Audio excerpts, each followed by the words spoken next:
Katarina Jakob first was sent to jail when the trappings of democracy all began to fail.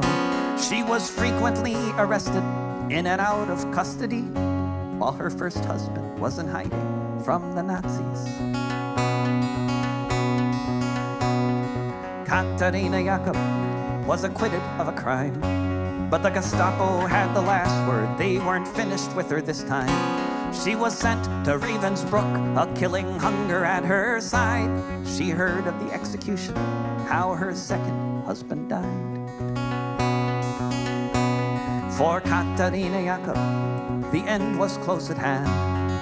She was on a death march with a ragged, starving band, marching through a forest, being led by the SS. What would happen hours later seemed impossible to guess. When the sun came the next morning, it was the 1st of May, and they all sang the Internationale. They all sang the Internationale. Katarina Jakob thought about her children and the friends and comrades taking care of them, not knowing yet if any of them survived, not knowing that soon she'd see her daughters both alive. Katarina Jakob watched the German soldiers fleeing, streaming from the east, that's what she was seeing.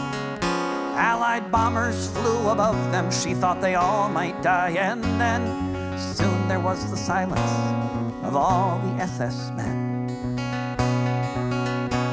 When the sun rose the next morning, it was the 1st of May, and they all sang the Internationale.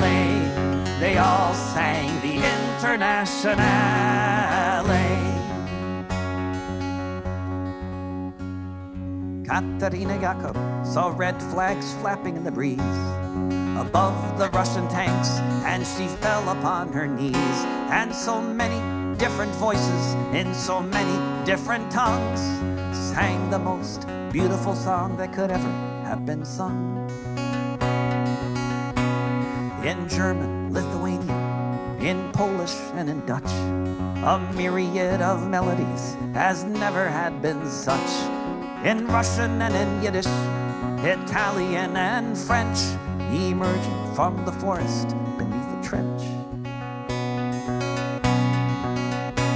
When the sun rose the next morning, it was the 1st of May, and they all sang the Internationale.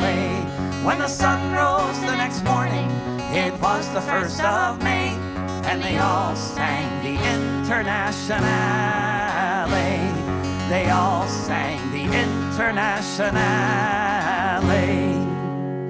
Volke, hört die Signale auf zum letzten Gefecht. Die Internationale erkämpft das Menschenrecht. Volke, hört die Signale auf zum letzten Gefecht. Die Internationale erkämpft das Menschenrecht.